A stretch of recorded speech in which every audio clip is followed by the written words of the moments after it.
रात के आसमान में देखो, तुम्हें क्या दिखता है? एक विशाल डार्क कैनवास, अनगिनत पॉइंट्स ऑन फ्लाइट।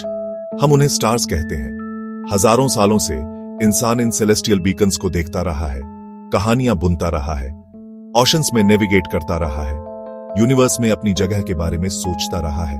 कॉस्मोस सबसे बड़ा स्टेज है जिसकी हम कल्पना कर सकते हैं। इमेंस स्केल और ब्रेथटेकिंग ड्रामा का एक थिएटर। इसके मिस्ट्रीज उतने ही गहरे हैं जितनी इसकी डार्कनेस। इसके वंडर्स स्टार्स से भी ज्यादा है। हमने बहुत कुछ सीखा है, फिर भी हर नई डिस्कवरी और सवालों के लिए एक दरवाजा खोलती है। हम अभी यूनिवर्स के सबसे बड़े सीक्रेट्स से पर्दा उठाना शुरू ही कर रहे हैं।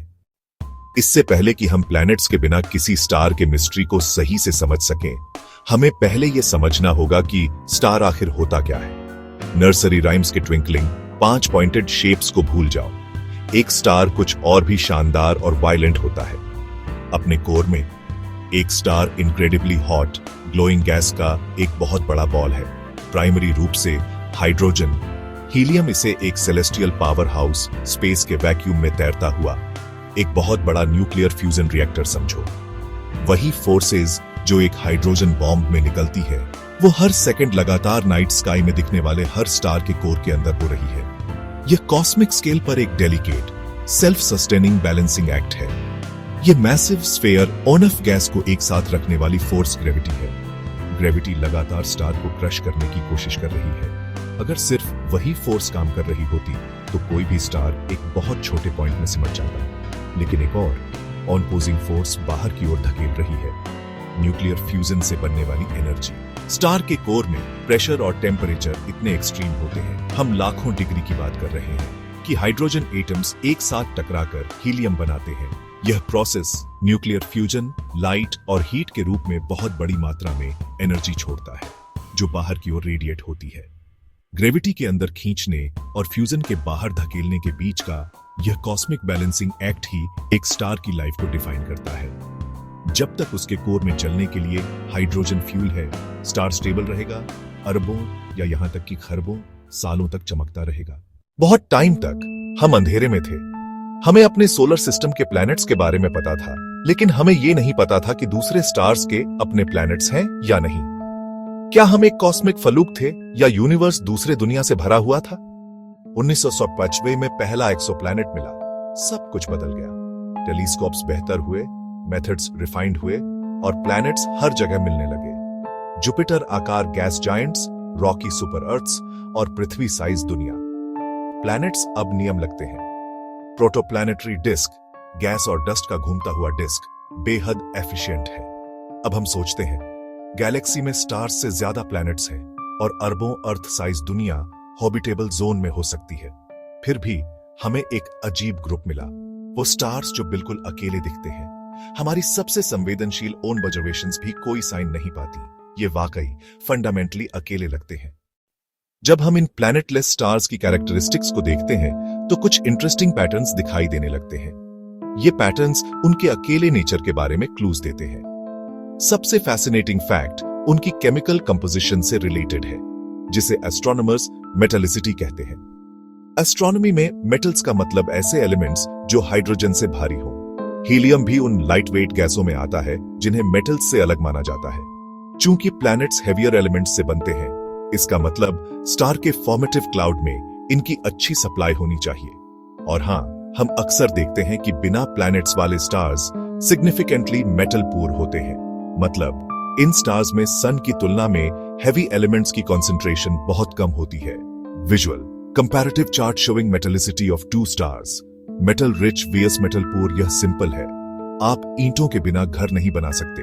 अगर इनिशियल गैस और डस्ट क्लाउड में कमी थी, सिलिकॉन, आयरन, कार्बन, तो छोटे रॉकी प्लैनेट्स बनाने के लिए पर्याप्त रॉ मटेरियल नहीं था। यह खास तौर पर गैलेक्सी के ओल्डर स्टार्स के लिए सच है। स्टार्स की पहली जनरेशंस प्योर हाइड्रोजन, हीलियम के प्राइमोर्डियल क्लाउड से बनी थी। हेवियर एलिमेंट्स बाद में उन स्टार्स के अंदर बने और उनकी डेथ्स पर स्पेस में बिखरे। इसलिए यूनिवर्स के ओल्डेस्ट स्टार्स नेचुरली मेटल पूर होते हैं और प्लैनेटलेस होने के लिए प्राइम कैंडिडेट्स हैं।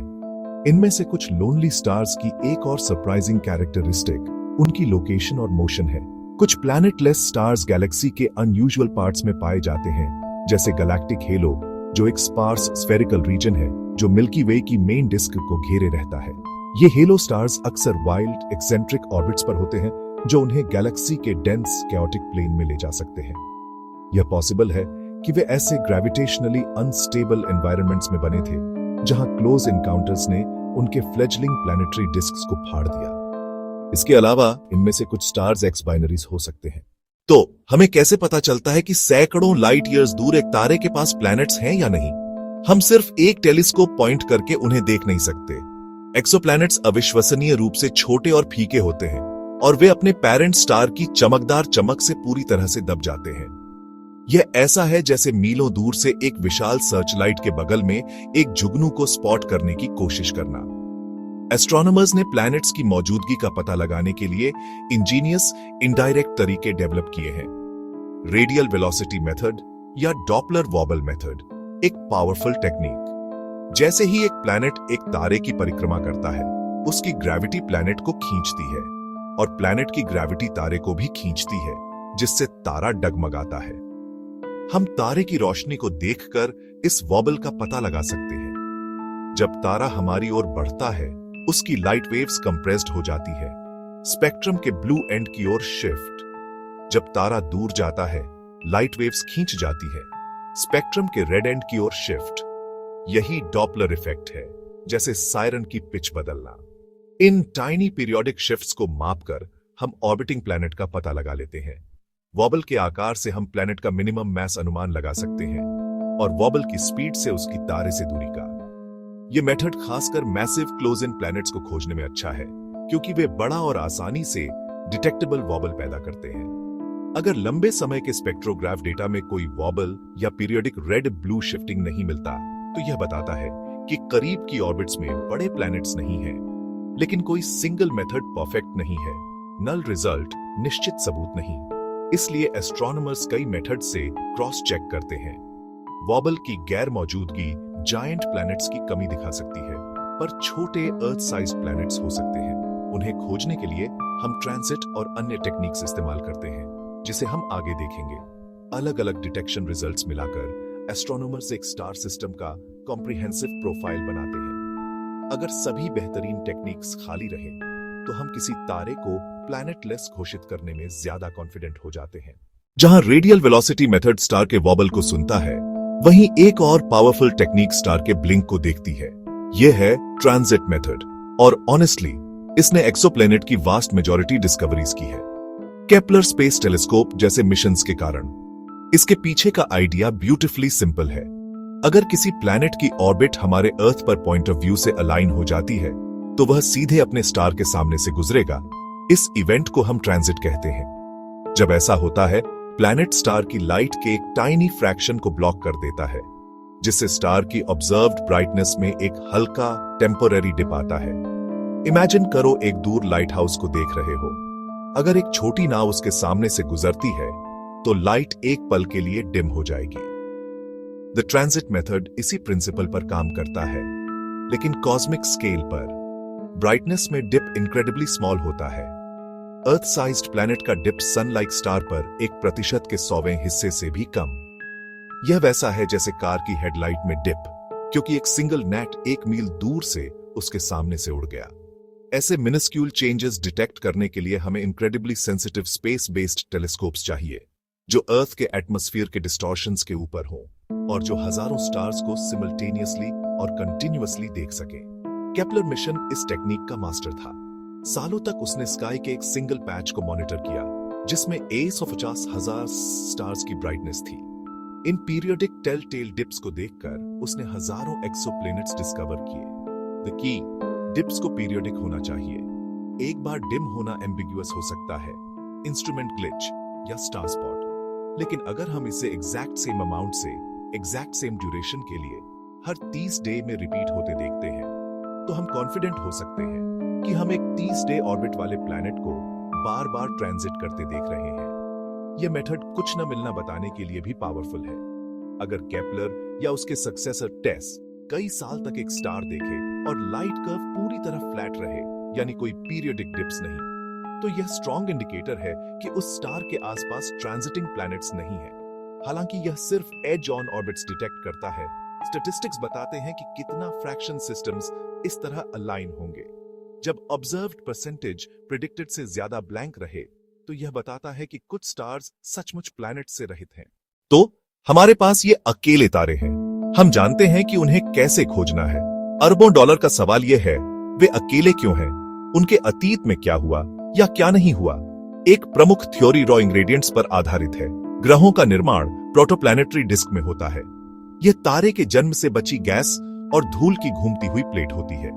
ग्रह इस डिस्क के धूल वाले हिस्से से बनते हैं। चट्टान और बर्फ के छोटे छोटे कण। ये कण एक साथ चिपकते हैं। कंकड़, बोल्डर, प्लैनेटेसिमल, और आखिर में पूरे ग्रह बन जाते हैं। ये प्रक्रिया कोर एक्रीशन कहते हैं। अब सोचिए, शुरुआती बादल मेटल्स में बहुत गरीब था। वे वही भारी एलिमेंट्स हैं जो धूल बनाते हैं। अगर शुरू में बहुत कम धूल थी, तो ग्रह बनने की प्रक्रिया रुक सकती थी। एक रिच डिस्क बनाम एक स्पेयर्स डिस्क। कणों के लिए पर्याप्त मटेरियल नहीं था। डिस्क की गैस की लाइफ कम है, युवा तारे की रेडिएशन से उड़ जाती है। इससे पहले कि चट्टानी कोर बड़े होकर गैस अट्रैक्ट कर पाते और जुपिटर जैसी गैस जाइंट्स नहीं बन पाते। यह स्टारवेशन मॉडल पुराने मेटल पुअर तारों के ग्रहहीन दिखने को समझाता है। उनका जन्म उस समय हुआ जब यूनिवर्स में भारी एलिमेंट्स कम थे। वे ग्रहों का केक बनाने की कोशिश कर रहे थे, पर सिर्फ एक चुटकी आटा था। यह तर्क तारे के केमिकल मेकअप को उसके प्लैनेटरी परिवार से जोड़ता है। यह बताता है कि कॉस्मिक टाइम के साथ ग्रह मिलने की संभावना बढ़ रही है, पर मटेरियल की कमी ही इकलौता कारण नहीं है। घनी धूल और गैस वाला डिस्क भी जल्दी डिस्टर्ब हो सकता है। युवा तारे का एनवायरनमेंट खतरनाक हो सकता है। घने स्टार क्लस्टर में क्लोज एनकाउंटर का खतरा। गुजरता तारा ग्रेविटेशनल पुल से डिस्क के बाहरी हिस्से छीन लेता है। पास के बड़े गर्म तारे तीव्र यूवी निकालते हैं। Photo evaporation. इन सीन में ग्रह बनने का मौका बहुत जल्दी खत्म हो जाता है। इन प्लैनेटलेस स्टार्स को एक्सप्लोर करना फेल्ड रेसिपी का स्टडी है, मास्टर शेफ के सीक्रेट्स खोजने जैसा। क्या गलत हुआ या क्या बस अलग तरह से हुआ? हम समझेंगे कि प्लैनेटरी सिस्टम कैसे बनते हैं। Insufficient materials. Early disk disruption के इश्यूज के अलावा कुछ और भी वायलेट कॉस्मिक ड्रामे एक स्टार को प्लैनेटलेस बना सकते हैं। यूनिवर्स हमेशा एक पीसफुल जगह नहीं होती है, और स्टार सिस्टम्स के अंदर की ग्रेविटेशनल डायनामिक्स बहुत क्योटिक हो सकती है, खासकर उनकी यूथ में। एक ऐसे सिस्टम के बारे में सोचो जिसने प्लैनेट्स बनाए थे। यह एक कॉस्मिक बिलियर्ड टेबल जैसा था, जिसमें दर्जनों प्लैनेटरी एम्ब्रियोज जगह के लिए धक्का मुक्की कर रहे थे। उनकी ऑर्बिट्स क्रॉस हो रही थी और एक ग्रेविटेशनल फ्री फॉर ओनल में इंटरैक्ट कर रही थी। कई मामलों में यह क्योटिक डांस कुछ प्लैनेट्स को स्टेबल ऑर्बिट्स में सेट कर देता है, पर कभी कभी प्लैनेट सिस्टम से बाहर फेंक दिए जाते हैं। एक बड़ा प्लैनेट स्लिंगशॉट की तरह काम करके छोटे सिबलिंग्स को इंटरस्टेलर स्पेस में निकाल सकता है। चरम मामलों में पूरा प्लैनेटरी परिवार बाहर निकल सकता है और पेरेंट स्टार बिल्कुल बैरन रह सकता है। बाइनरी स्टार सिस्टम्स भी एक ड्रामा है। आधे से ज्यादा सन लाइक स्टार्स कंपेनियन के साथ पैदा होते हैं। दो स्टार्स की कंबाइंड ग्रेविटी एक स्टेबल प्रोटोप्लैनेटरी डिस्क को मुश्किल बना सकती है। मटेरियल या तो सिस्टम से बाहर फेंका जाएगा या किसी एक स्टार पर एक्रीट हो जाएगा। दो स्टार्स ग्रेविटेशनल बुलीज की तरह अपने शेयर्ड बैकयार्ड में प्लैनेट्स बनने से रोकते हैं। आखिर में प्लैनेटरी एनगल्फमेंट है। जैसे स्टार बूढ़ा होता है और रेड जाइंट बनता है, उसकी बाहरी लेयर्स फैलकर इनर प्लैनेट्स को निगल सकती है। मरकरी, वीनस, अर्थ का भाग्य बैलेंस में लटका हुआ है। अगर स्टार पावरफुल हीलियम फ्लैशेस से होकर गुजरता है और वायलेंटली फैलता सिकुड़ता है, ऑर्बिट्स डिस्टेबलाइज हो सकती है, प्लैनेट्स अंदर की ओर स्पाइरल कर कंज्यूम हो सकते हैं और स्टार अपनी ओल्ड एज में अकेला रह सकता है। प्लैनेटलेस स्टार्स का मिस्ट्री एक परफेक्ट एग्जाम्पल है कि साइंस कैसे प्रोग्रेस करती है। हम एक असम्पशन के साथ शुरू करते हैं कि स्टार्स के पास प्लैनेट्स होते हैं, और फिर यूनिवर्स हमें एक एक्सेप्शन दिखाता है जो हमें और गहराई से सोचने पर मजबूर करता है। ये लोनली स्टार्स फेलियर्स नहीं हैं, वे क्रूशल डेटा पॉइंट्स हैं। उन्होंने हमें सिखाया है कि प्लैनेट फॉर्मेशन एक फॉरगन कंक्लूजन नहीं है, बल्कि एक डेलिकेट प्रोसेस है, इंग्रेडिएंट्स, एनवायरनमेंट और टाइमिंग का। यह स्टडी करके कि प्लैनेट्स को बनने से क्या रोकता है, हमें यह समझने में मदद मिलती है कि वे कैसे बनते हैं। यूनिवर्स में खाली जगहें उतनी ही इंफॉर्मेटिव हो सकती हैं जितनी की भरी हुई जगह। जैसे जैसे हमारी टेक्नोलॉजी एडवांस्ड होती है, जेम्स वेब स्पेस टेलीस्कोप अपनी इनक्रेडिबल सेंसिटिविटी के साथ उन डस्टी नर्सरीज में झांक सकता है जहां अभी स्टार्स और प्लैनेट्स बन रहे हैं, जिससे हमें उन कंडीशंस का डायरेक्ट व्यू मिलता है। फ्यूचर मिशंस और भी छोटे प्लैनेट्स का पता लगा पाएंगी और इस बात की बाउंड्रीज को बढ़ाएंगी कि हम किसे प्लैनेटलेस मानते हैं। शायद इनमें से कुछ लोनली स्टार्स पूरी तरह से अकेले नहीं हैं, बल्कि उनके चारों ओर बहुत छोटे एस्टेरॉइड्स या ड्वार्फ प्लैनेट्स ऑर्बिट कर रहे हैं, जो एक असफल फॉर्मेशन प्रोसेस के रेमनेंट्स हैं जिन्हें हम अभी तक डिटेक्ट नहीं कर सकते हैं। प्लैनेट्स वाले स्टार और प्लैनेट्स के बिना स्टार के बीच की लाइन ब्लरी हो सकती है। इन सिस्टम्स का एग्जिस्टेंस या उनकी कमी यूनिवर्स में जीवन की हमारी खोज को भी नया रूप देता है। हमने लंबे समय से अपना ध्यान अपने स्टार्स के हैबिटेबल जोन्स में प्लैनेट्स पर केंद्रित किया है, लेकिन बीच की जगहों का क्या? अनगिनत रोग प्लैनेट्स की खोज, ऐसे वर्ल्ड जो अपने होम सिस्टम्स से बाहर निकल गए हैं और अब परमानेंट डार्कनेस में गैलेक्सी में घूम रहे हैं, बताती है कि गैलेक्सी ऐसे अनाथ वर्ल्ड्स से भरी हो सकती है। क्या ऐसे प्लैनेट पर जीवन मौजूद हो सकता है जो एक स्टार से नहीं बल्कि अपने जियोथर्मल कोर की गर्मी से चलता हो? लोनली स्टार्स हमें याद दिलाते हैं कि प्लैनेट्स उतनी ही आसानी से खो सकते हैं जितनी आसानी से वे बनते हैं, और इसलिए हम ग्रैंड कॉस्मिक टैपेस्ट्री पर विचार करने के लिए मजबूर हैं। हर स्टार एक कहानी कहता है। कुछ बाउंटीफुल क्रिएशन की कहानियां बताते हैं, डस्ट और गैस से पैदा हुए वर्ल्ड्स के परिवारों की। दूसरे अकेलेपन की कहानियां बताते हैं, कॉस्मिक एक्सीडेंट्स, वायलेंट पास्ट्स या बस सही चीजों की कमी की। ये लोनली स्टार्स हमें ऑब्वियस से परे देखने और कॉस्मोस की कॉम्प्लेक्सिटी और कभी-कभी sheer रैंडमनेस की सराहना करने की चुनौती देते हैं। जैसे जैसे हम एक्सप्लोर करना जारी रखते हैं और कौन सी असम्पशंस पलट जाएंगी और कौन से कॉस्मिक आउटलायर्स अंधेरे में इंतजार कर रहे हैं, जो यूनिवर्स के बारे में हमारी समझ को एक बार फिर से लिखने के लिए तैयार है। कॉस्मोस का सबसे बड़ा सच यह है कि जितना अधिक हम सीखते हैं, उतना ही अधिक हमें एहसास होता है कि कितना कुछ खोजना बाकी है।